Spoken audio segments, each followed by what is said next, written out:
Four ordinary guys with extraordinary ideas for Disney parks. This is Main Street Musings, the experimental podcast of tomorrow. That's right. Well, welcome back to Main Street Musings, the experimental podcast of tomorrow. With us today, we have long and slender and spotted like a giraffe, Tanner. Hey there. We have muscular and horned like a rhinoceros, Jake. Hey there, hi there, ho there. And we have awkward looking and some people think extinct, Brock. They're correct. I'm dead, at least on the inside. That's right. I'm Eric. Welcome to Main Street Musings. Today, a very exciting episode, going back to our roots, something that we all love talking about. Probably our most overall discussed ride type, but we're focusing in on a very specific kind today. We are doing dark rides specific to the animal kingdom. Yeah, I don't think Animal Kingdom has a dark ride, does it? They'll have 4 after today. All right, Do they not? Well, no, Not I don't think traditional, just I think that's the reason we put this on the list. like Dinosaur is a dark ride. Well, Yeah. But that's more in the macabre sense of the word. And the lighting is pretty poor.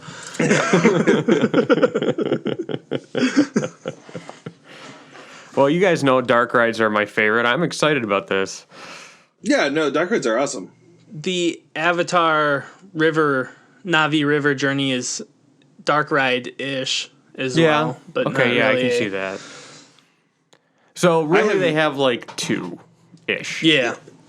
The last time I was at Animal Kingdom, it was the safari, and then it was like literally nothing else. So I have very little knowledge of what's going on there.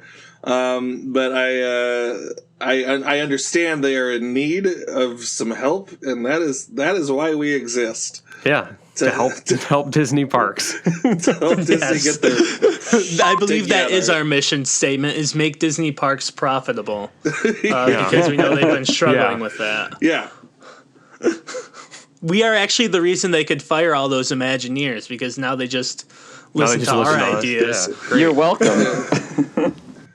Here's my next free great labor. idea. We're going to take a big toilet plunger and we're going to pull Bob Chapek's head out of his ass. Hey, We're just like the unpaid interns that nobody listens to. It's fine. Right. I mean, people listen to us. Speaking of people listening to us, you still have a little more time, like a week, Yeah. I think, to get in some questions for our 50th episode Q&A spectacular. Yeah. We've gotten a fair amount of submissions. Thank you for all of those that have submitted those. You can submit those via Twitter, Instagram, Facebook, whatever's more comfortable to you, to any one of the 4 of us, or to the main page. Yeah. We're really looking forward to it. It'll be a good time to reflect 50 episodes, particularly in just over a year, is something to be very proud of. Yeah. And all of you listening out there, thank you for the support over the last year. It's been a lot of fun. Yeah. I concur. So, Especially all of you who have listened to more episodes than our girlfriends / wife Yeah. combined. which I to be think is fair, pretty much every other Most. listener. Yeah. Yeah. Abby all was 5 super of proud of them. herself. Yesterday, she listened to 2 whole episodes. And, congratulations. Sure, it was Which episodes episode? 20 and 21, Yeah. but, Hey. She's catching up. Almost Yeah. halfway there. We're good. All right. Well, on that note, should we dive right into this? I think so. I think I'm ready. I don't know about y'all. Yeah, I think I'm ready. I can be ready. Let's go. Brock? yeah. Okay, cool. Yeah. I couldn't hear you, and your face was very apathetic. Yeah, We I already saw him established try. that I'm dead inside. I And saw him just be like, yeah, I don't care. Fine, let's go. yeah, that's where So I'm you at. know what? You get to go first, according to this dice that I just rolled. That's so weird. Hey, wow. It's cool It's how that crazy works. how the dice is so karmic. Yeah. Okay, so my ride, I'm going to look at something that has not been terribly well represented in the animal kingdom. That is an important part of, the actual animal kingdom. And I want to examine, the cold weather creatures. I want to do a dark ride based on an Antarctic expedition. So what I'm thinking is we queue on what looks like one of those old exploratory ships. We board ride vehicles that look like, sleds. And we, explore the Arctic.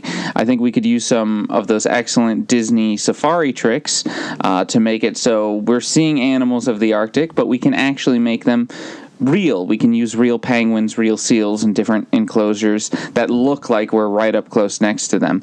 I'm taking a little bit of inspiration, as we often do on this podcast, from Detroit, Michigan.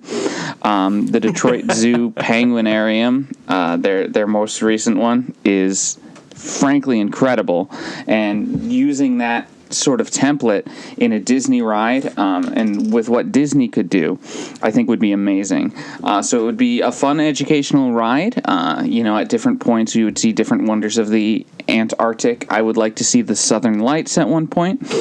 I think there's a lot we could do there that would be really cool, and I'd like to talk about that more in depth later. Cool. Awesome. I think we can agree that the word penguinarium is just like a top 5 all-time word. It's a great word. Yeah. And especially, like, given the context of what it is, because it's just like a thing full of penguins, and penguins are awesome. They are. Who doesn't love a penguin? I don't... People who are incorrect. Jake, you're up next. That wasn't like a segue. Like, I love penguins. Like, I just want to make that clear. Nor am I trying to imply that Jake is incorrect or hates penguins. Yeah, penguins are amazing. Yeah. Pacing is important. I wanted to keep it rolling. Yeah, okay. No, I gotcha. All right, so my idea, of course, I was thinking animals, dark ride, what goes hand in hand with that would be a dark ride that explores the nocturnal world. There's a whole world out there where we go to sleep becomes... Thank you. That becomes exciting as all these animals who sleep during the day awaken at night. And this includes some of our favorite animals like bats, coyotes, hermit crabs, raccoons, owls. I could just sit here and list nocturnal animals for the rest of my pitch, but I'm going to save us from that. My thought would be that it would be similar to the safari experience, but it would be indoor, so that would allow it to be dark, and we could focus on each of these animals, maybe make it look like we're actually going into their enclosures. So when we visit the bats, for example, maybe we actually go through a cavern or a cave where the bats would be. Whereas we're looking for owls, maybe it looks like we're in the woods, something like that, and it would change as we go. That's my basic pitch, the Nocturnal World Dark Ride. Cool. I like it. I'm next. Great. So my pitch actually involves everybody's favorite society of explorers and adventurers. This is my first, I think, C pitch ever. Nice. Proud of you. Yeah, one of us. Google gobble. Google gobble. So part of the reason why I landed on C is because I wanted to explore the sea, and so I thought C explores the sea might be kind of like a fun way to tie those things together. Nice. I don't get it. You'll later when you're older. The main conceit of this ride, functionally, is that it's sort of like one of those diving circles, like the things that they take to go to the bottom of the ocean, right? And I want to use lighting and projections within it, and tunnels and stuff like that to actually sometimes submerge the vehicle underneath water to give some feeling that we're surrounded by the ocean itself, and then use lighting tricks and magic to the vehicle itself comes out of water, but it looks like we are now surrounded by the ocean, right? That's really cool. Yeah, so we'll see some sea creatures. One of the things that I want to have happen is like a little adventure sequence where it looks like the pod itself has sort of maybe malfunctioned a little bit, and we drop ourselves all the way down into the Marianas Trench. And we can like see giant squids and a lot of the bioluminescent animals that are down there. While we our harried British sea fellow who's along the ride fixes the boat, and we come back up. So that is the basics of my pitch. Sea visits the sea in this cool submersible ride vehicle. Awesome. All Very right. cool. Thank you. Last up, we have Mr. Tanner Costa. All right. So, fun fact for our listeners at home. Tanner, during his college days, had a brief stint in something called the Bee Club, where we kept bees. That is relevant to my pitch today because I am pitching a ride in which we are shrunk down to the size of bees for a dark ride where we travel inside the hive, and with the help of a narrator, we learn about all the different roles that bees can play, the excitement of seeing the queen bee herself. We watch as bees take turns cleaning throughout the hive and doing things like nurse bees taking care of sick bees and banning them from the hive when they're too sick and pose risk to the entire population, and also big giant scary bee guards protecting the hive, and the bees that come and take and splash water. I think would be a fun moment when the hive is too dry, as they bring their water droplets that would feel giant to us in there. So basically, we're going to be exploring all of the different roles that bees have inside of a hive to make that tiny ecosystem function properly. All right, cool. Fun fact, I directed a show a couple years ago called Constellations, which is sort of more about multiverse theory than it is about bees. But the playwright listed specifically the plight of the bee as part of the reason he wrote the show. And the main character goes on like a monologue about like the roles of all the bees while he's proposing to this girl, and it's just really funny to me. Anyways, save the bees. Another fun fact is I also was a part of that bee club. I joined, and my first meeting was the bee club's last meeting. Brock is notorious for killing clubs on college campuses. That's like the time me and him tried to join Quidditch. Right, yeah, we both signed up for Quidditch, and they were like, nah, we're good now. We're done. Packing it in. Long story short, Brock and I were very cool in college. I would have paid very good money to see Brock running around with a broomstick. I'd pay good money just to see Brock try to run around, period.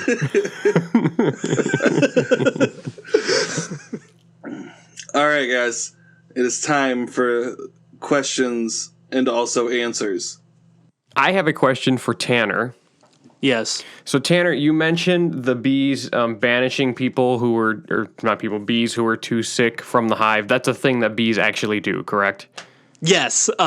Nurse bees try to heal bees, but if there's an illness that is threatening the entire hive, they will remove a sick bee from the hive to prevent it from getting ill, which I feel like could be a heartbreaking scene in our dark ride, which we need more emotions on. I think, too, that it's especially important in this day and age in the world for people to see a scene like that. I mean, what are your feelings? Do you think there's any connections there? Yeah, I think in our escapist theme parks, I think we need more reminders of real world illness. Yeah, of course. And then you flash a sign that say, even fucking bees quarantine, get over yourself. Yes. Anyway, thank you for visiting our theme park. Yeah. And then you see like a bunch of bees jabbing like vaccines into the bee that has been taken off to the side. Just be like, please get vaccinated. This just becomes like an art film. Can the guard bees actually grab unvaccinated people from the ride and throw them Yes. out? Yes, and say, you can't get our hive sick. Get the hell out of here. We're really drawing a line in the sand on this episode, and I'm happy about it. I mean, Okay. Thank you, Tanner. Thank you for answering that. Yes, of Ever course. so important question. I have a question for Jake. Yeah. Does your ride have real animals also? So that's tough because I would love for it to have real animals, but then there's the whole thing of would they actually be awake during the ride? You know? Yeah. So, I mean, they have nocturnal animals in zoos and you can actually see them. They just are usually sleeping when you go by. So, Yeah, that was my concern. in keeping with the spirit of Animal Kingdom, I think I would like to have real animals, but maybe if there was any important show scenes, we would have to throw in an animatronic or two, similar to how they used to have the animatronic elephants on the safari ride. Everybody's favorite plot point, the dead mother elephant. I am not proposing any dead animals in this ride, but, you know. Coward. Did I ever tell you guys about the time I sounded like a complete idiot on the safari because I hadn't been to Disney since I was a kid, and that was all I remembered from it was the dead mother elephant? Oh, yeah. And I was like, I loudly announced as I got on the bus, I was like, oh, geez, I hope there are no poachers on this safari. And then there weren't. any. And no dead baby elephant mothers. Your wish came true. Yeah, I have the power. Yeah. Why don't you start doing that for other rides, Tanner? I have a question for Tanner, actually two. One, it's kind of a follow-up to your question. Will you have real human-sized bees on your ride? If the science allows it, yes, but I feel like that, much like Jurassic Park, would be the scientists thinking if they could do something and not if they should. So I think we're going to go with animatronics, at least to begin. And then my follow-up question is, exactly how sticky will the ride vehicles be? They physically will not be sticky because I'm picturing us riding on like bees. The rest of the ride will look very sticky. Okay. Nice. okay. So I have a question for Eric. Yeah. Your idea sounds amazing, but I was a little confused because you were talking about the effects of going underwater. Are we actually going underwater, or is it more like Pirates of the Caribbean, Shanghai, where it's just projection mapping that makes it look like you're going underwater? See, I want to go underwater, but I understand that the ability to tell the story gets constricted a little bit if you're actually fully underwater.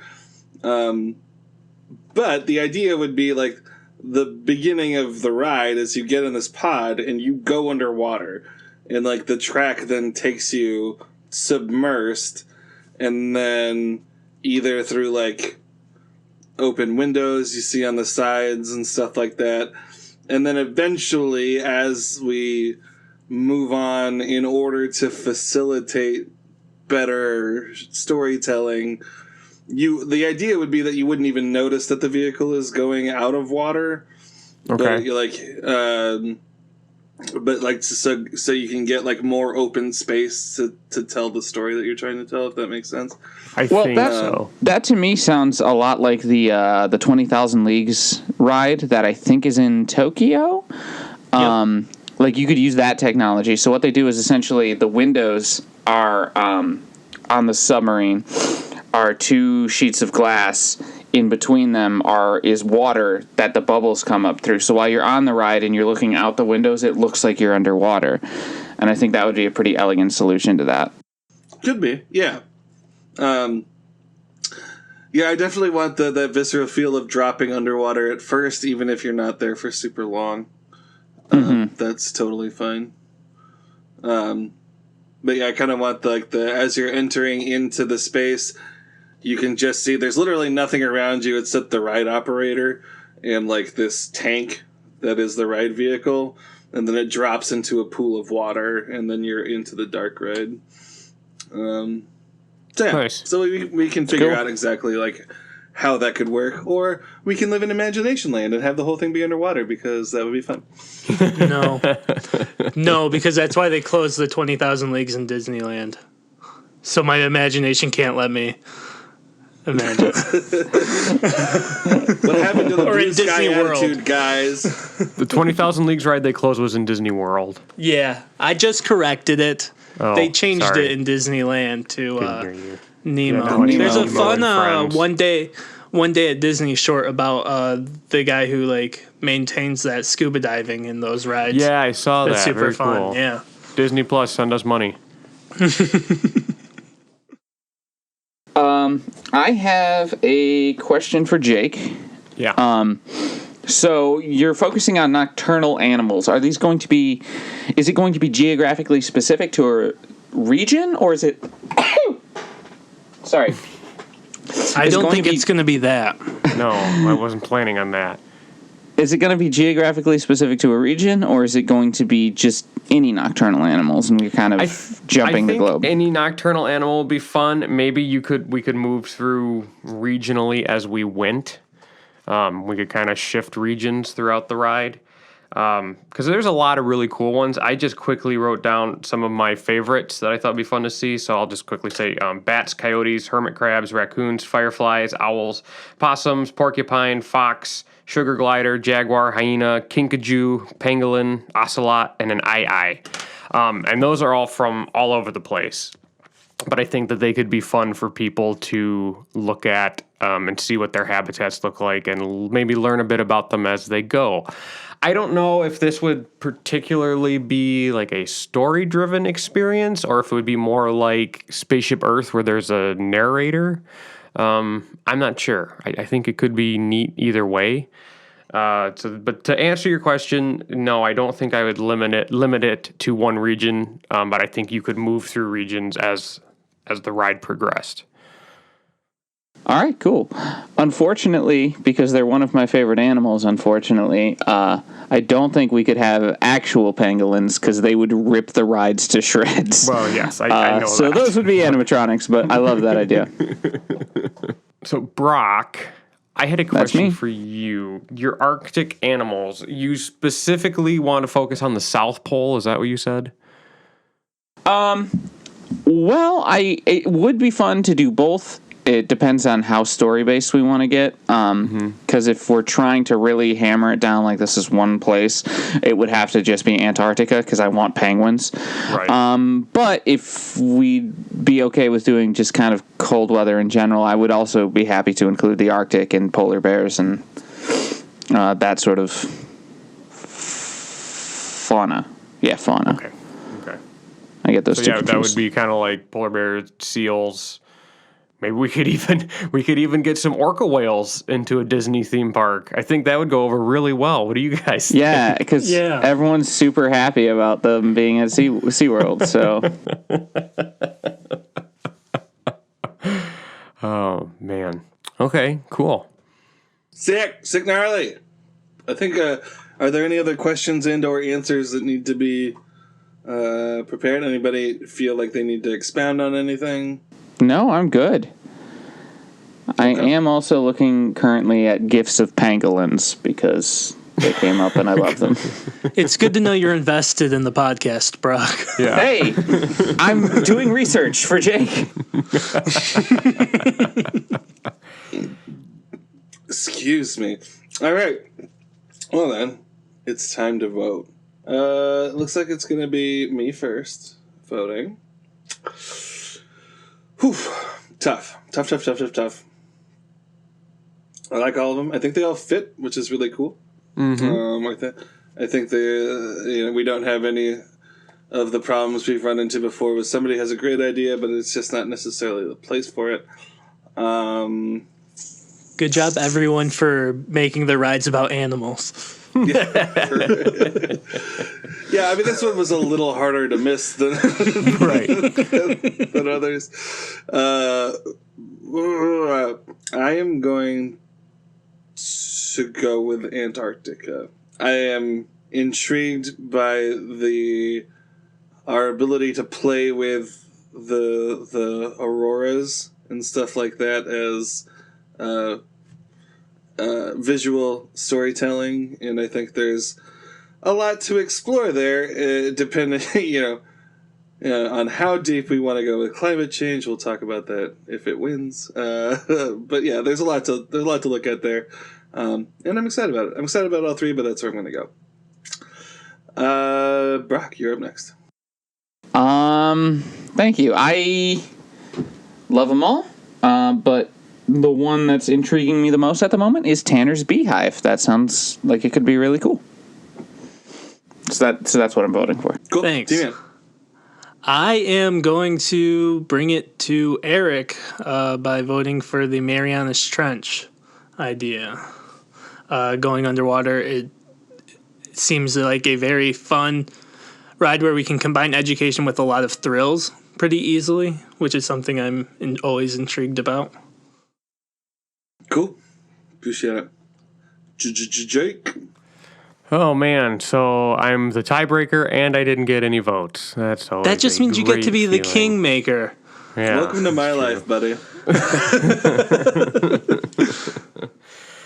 Oh man, these are all really good ideas. This is really tough. So I think, based on the fact that I have also been in the Penguinarium at the Detroit Zoo, which is an awesome place, and I have always said that it would be cool to Disney-fy it into a ride of some sort, I think I'm going to have to vote for the Antarctica pitch. Nice. Congratulations, All right. Brock. Congratulations, Brock. Thank you. Cool. So how do you guys want to start this? So in the Penguinarium in Detroit, we should just quickly say for any listeners out there who have not been, they just recently redid it. Recently, as in within the last 10 years now. Yeah. But it's like at the time, I don't know now, I think it still is. It was the largest and most technologically advanced penguin house in the world, if I'm not mistaken. And it actually has fake snow, which is inside for the penguins, and then even for the visitors, it sometimes snows like when you're going down the stairwell, which is pretty cool. They have lighting effects, they have projection mapping in the building to make it look like you're on an Arctic ship. It's really neat. They use projection onto the glass that the penguins are in to make it look like the signs are floating with the penguins. There's a lot of really cool things which you would normally see at a Disney park. So I think it's just a really neat place.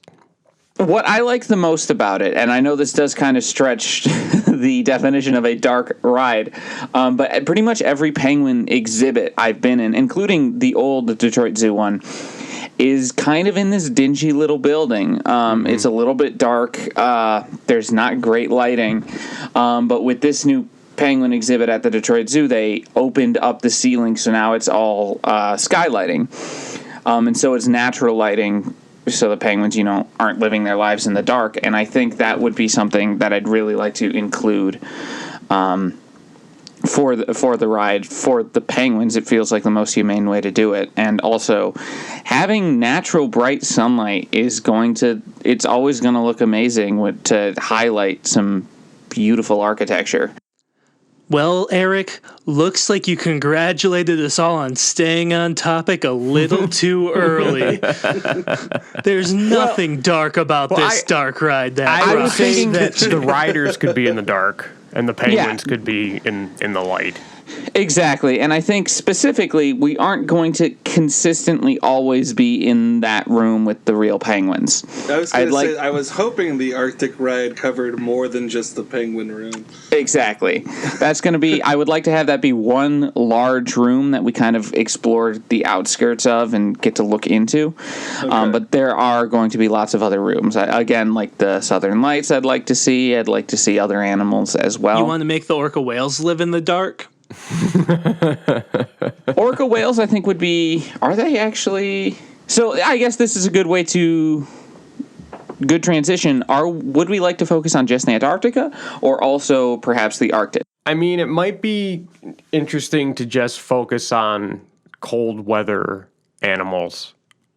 Full stop. Yeah. I mean, you could just call it the Arctic Expedition, and that gives us a lot more leeway to cover stuff like Greenland, both poles, things like that. discuss the Yes. plight of the polar bear, despite them being assholes. They are assholes. Yeah. Oh yeah. Yeah, I mean, there's a lot. So, yeah, I think talking about the Arctic in general, I think is a little more interesting. It also gives us a lot more to talk about. Yeah. Again, I don't know how much we want to talk about glacial melting, but we should. It could be something that we touched upon as we ride the wave of a melting glacier in our cool little boat.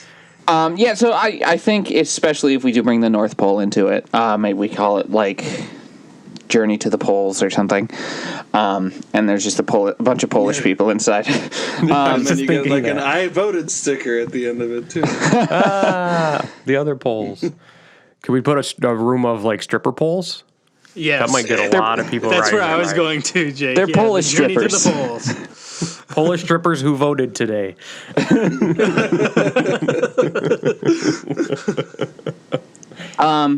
So yeah, no, that would be something cool. I think, bigger animals like your elephant seals, your orca whales, those that might not be the best to keep in captivity. Hint, hint. Sea World. We could do with projection mapping and animatronics. It might be neat. So, bear with me here. The old Club Cool in Disney World. If I'm remembering correctly, you used to have to walk through like a glacial hallway, right? That was actual ice. Mm-hmm. Yep, that And was now they got awesome. rid of that, which is, I don't understand why. I guess in the days of COVID, whatever. There's also What if one of there- those at the Detroit Zoo. There is, yes. But it might be cool if a section of the ride you went through that, you rode through the ice walls and ice, like an ice cave or whatever. And then in that section of the ride, we could actually project onto the ice. And that's when we could talk about glaciers, maybe show footage of them melting or whatever. And that could also be a cool way to you incorporate projection mapping of orcas or whatever. We could project them right onto the ice. Yeah, I like that. Yeah, that's sick. Honestly, that's super cool. And that is fitting with the theming of Animal Kingdom. Isn't just look at cool animals. It is about the conservation Right, absolutely. aspect of them specifically. Yeah, I do so keep I bringing think it up we because do it want is to touch important. on that. Yeah, exactly. Yeah, I agree. And I think that could be very important, especially if we get to bring the Arctic into it, because that is where it is happening. Yeah. I think even It's more than the that Antarctic. Great Greenland glacier that is particularly worrisome. So bringing attention to that, I think, is cool. And in like a visually stunning way, right? So that even if people are like, I don't like learning at Disney, they can be like, that was cool as fuck. So Yeah, exactly. Yeah. Right. So, Brock, this is kind of something I had mentioned that I wasn't sure if I want to do for my ride or not, and I'm wondering if it applies to your ride. Would this be story-driven? We experience it as we go, or are you thinking there might be a narration, like on Spaceship Earth? Or I think this is going to Living with be the Land? narration. I don't know of a story that does this justice. Right. I feel like any story takes away from it, and if we're seeing Right. actual animals on a ride and experiencing, much like the safari ride, they had a story, and it turned out they really didn't need it. Right. So they got rid of it, and I think that's probably what would end up happening if we did put a story on this ride. Yeah, I agree. I think it'd be cool to incorporate not like story, but like just to spice things up a little bit, like where we see the orca whales and we design the vehicle in such a way that we can feel them bump into us and stuff like that. Just like some that's kinetic moments to keep things, To have held some together, interaction right? in there. yeah. Yes, for sure. I think don't Like a remove drop or us from something. the area. I just don't think we need like a overarching we're gonna go and we're gonna study this specific, we have to No. find this penguin that's lost in the Yeah. But if we like encounter a waterfall, we can do like a quick little dip down, right? Yeah. Like stuff like that to keep the ride from just being like a boat tour. Yeah, Right. instead of it's not just living with the land. Yeah. Right. So in that we've talked about the the vehicle a bit. Let's talk about it again. In my original pitch, it was a sled, but we've been talking about boats a lot, and I'm not convinced either way. What do you guys think would be best? Because Eric is right. There is a lot of aquatic, water-based elements to these animals. So I think this location. is a great time to bring back some ideas we've had for amphibious vehicle designs, because there is sliding along. I feel like the kinetic idea of sliding along the ice along with being in the water, experiencing alongside like the whales in the porpoisei or whatever the plural noun of that is. I think they both have a lot of merit and should be examined and should do both. So like a sled that can go into water makes sense to me. That's fun. I agree, because like I at first I was thinking just a boat, but I really like having the ability to slide on the ice, like Eric had mentioned. If we could make it feel like the car was actually slightly losing control, not enough to make you feel worried, but enough that like, oh yeah, we're kind of slipping and sliding. And I think could be some cool moments where maybe we're sliding along the ice with penguins on either side of us into the water, and then we could even incorporate. Again, at the Detroit Zoo, in the polar bear exhibit, they have one of those underwater glass tunnels, so you can walk through and see the polar bear swimming alongside you. If we did a glass tunnel like that, we could be going through as if we were underwater and see the penguins shooting along next to us, how they shoot like little like rockets through the water, and it could be neat to see it almost from their point of view as they went. Yeah. I think the most story we could do would honestly, I think, be related to the ride vehicle more than anything. I personally think it'd be fun if it was just like C-branded, Society of Explorers and Adventurers, and maybe the ship you're on at the beginning is.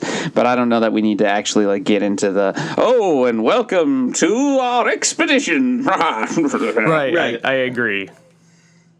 Yeah, but I think a vehicle that can traverse both, right? Yes. And even make it feel like we're going underwater, like Jake is saying with the tunnels and stuff, I think is super cool. So what were we saying, like maybe 6 people to that sled, 3 rows of 2? Yeah, that works for me. Like a slightly ascending kind of... Almost theater seating. Yeah. Yeah. I think that's fun. Great. Tanner, what do you think? I really like that a lot. I think we want to go with the amphibious vehicle. I think playing with all of the different angles of getting whatever the coolest shot of each of these different aspects is what we want to do. Yeah. So I think like we can start from Antarctica, which is the most populated by humans of these groups. Maybe at like one of these research stations. It could be owned by sea. It could be a Disney thing, and Mickey could be like operating some things here and there. I don't know. Animal Kingdom doesn't really touch traditional Disney IP as much as other places do. Right. But it could be a fun way to get like Donald and Mickey into giant snowsuits in the Arctic to like lead us onto this thing. And we take that, slide across the ice, dive into the ocean, and then from the ocean we come up in Greenland, because who cares? That's fun. And I think I don't know that it personally needs to be Donald and Mickey, but I do think that'd be cute. But I do think narration would be nice, because especially the narrator we're leaping across the globe, and we're making quite a big suspension of disbelief, and we're making a few jumps in logic, so the narrator could guide us through that. I think that would be an easy way to do it. We could kind of start with the Southern Lights and move to the Northern Lights. Like that would be the start and end of our journey, or maybe vice versa. Yeah. I think would also be fun. Yeah. And we kind of go through like the course of a day. We jump through these different poles. We explore the entire Earth. Right. And then we get to Siberia, where they like keep all the Russian prisoners. It'll be great. Yeah, we see the gulags. Hey, yeah. Yeah. And Pete will be there. Pete is being kept in Siberia. You mean Peg Leg Pete? That Pete? Yeah. No, like the dog Pete, like the villain from... Yeah, Peg Leg Pete. Yeah. He has a peg leg like 10% of the time. He sent him to Siberia. Okay. Wow. That is a story. Yeah. It's a little beat in there that's just Just a little Easter egg. Okay. It's fun. That's very fun for the whole family. So, what kind of order do you guys think this ride should be in? What is their... Well, I agree with Eric, but maybe it should start in Antarctica at like one of the research facilities that's down there. And Disney did a pretty good job with Expedition Everest with making the queue line feel like you were actually like in a not expedition area. I don't know what the word I'm looking for is, but like you're in the Himalayas in a building. Yeah. You know, Like a base camp? Yeah, base camp. Thank you, Eric. That's what I was trying to say. Makes you feel like you're in a base camp. I think if we did a very realistic Arctic, damn it, I'm losing my words today. Research station? Thank you, This would be a research research station station. as our queue line. I think that would be good for the queue line. Okay, so my question then is it modern or is it some sort of period? Because Expedition Everest feels very early to mid 20th century. I think this would be modern. Yeah, I've been Yeah, I kind of was thinking picturing modern with modern. especially with like the type of ride vehicle we're exploring and everything. It feels Well, and like Expedition Everest, I think, is modern as well. It just feels old because they don't necessarily have all the Western technology Yeah. in the I was and never they're keeping fully like sure. lots of relics and stuff in there. Yeah. Yeah. I was like, never fully the sure with that, history. right? That makes sense. So to make it accurate to there's just a bunch of like unshaven nerds like Yeah. Yes. playing video games. Yeah, and to tie pass into our the last time. episode, we could stick Clint Howard in there somewhere and have him sitting at a computer. Clint Howard is the new patron saint of this podcast. Yeah. But yeah, I think it would be fun. Whether or not there's actually cast members in there, I don't know if that's necessary. I don't know. It was just an idea. I think penguins, the penguin room being the like one place that we're like really interacting with live animals could probably be our tie-in start to finish too. Mm-hmm. Like we're racing them out like we're like sliding along and then we start to race them as they like belly flop, right? And then we dive into the ocean with them and they do that cool thing that Jake was talking about in the tunnel. And then that tunnel is our entryway. The ocean is vast and connective.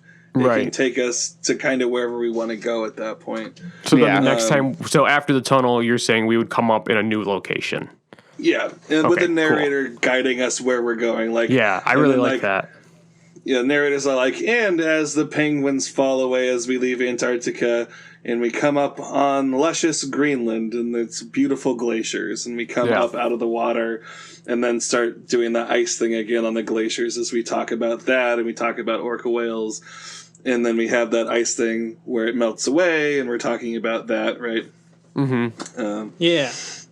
And then we move a little further north into the auroras, and from the auroras back into the penguins guiding us to the southern auroras, and then back into the station, right? Something like that. Yeah, I agree. That's really cool. Yeah, no, that sounds pretty incredible. Yeah, I think that's perfect. Normally I do a recap, but I think we just did. Yeah. So I think the one thing we missed is we exit through the gift shop, and Right. then that's the ride, guys. I think it's sweet. I think this is super cool. Yeah, Yeah. I like it a lot. And I think it definitely would add to Animal Kingdom. That's a piece of the Animal Kingdom that's not really present. Yeah, And also, the one thing I was thinking of this whole time is imagine the lines on something that is this air conditioned. Yeah, I was going to mention that earlier. This is every dad's favorite ride at Animal it's mine, and I'm not even there. I cannot do the humidity in Florida, so I'll be writing this 20 times a day while you guys do other stuff. All right, cool. It's a deal. So, Brock, how do you feel about your ride? I feel great. I'm really excited with how it ended up. Yeah, I think so too. Yeah, I think this is like really one digging it. of the best fleshed out ideas we've had maybe ever. I think it's cool. And it's a bummer that Disney's not going to do it. It is. Fucking Disney. Nah. Speaking of ideas that they'll never do, I think it's time for the lightning round. Pow! All right, let's spin that wheel. Okay, today we are doing a restaurant. Can be any kind you want. Sit down, stand up, counter service, quick service. Lie down. You want. Stand on your head. And this one is themed to the classic Pixar film Up. We're doing a restaurant themed to Up. Who is going first? Me. Okay, cool. I guess we'll jump into it.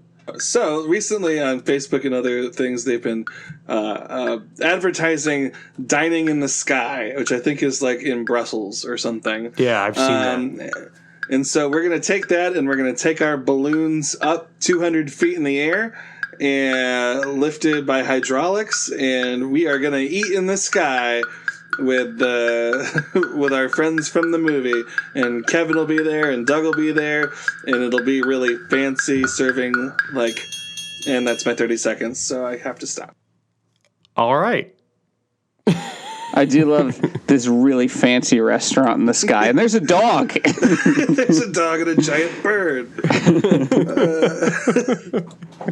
Tanner, you're up next. All right, so this is going to be a smaller scale stand where Russell and the other wilderness explorers are getting their s'mores patches. So they will have a variety of different s'mores with different chocolates that we can get that will all be delicious and people will be able to have in these beautiful parks. Yes, I know it's hot, but they also do hot cookies and at some of the stands, so it's fine to have hot s'more things there too. All right, the end.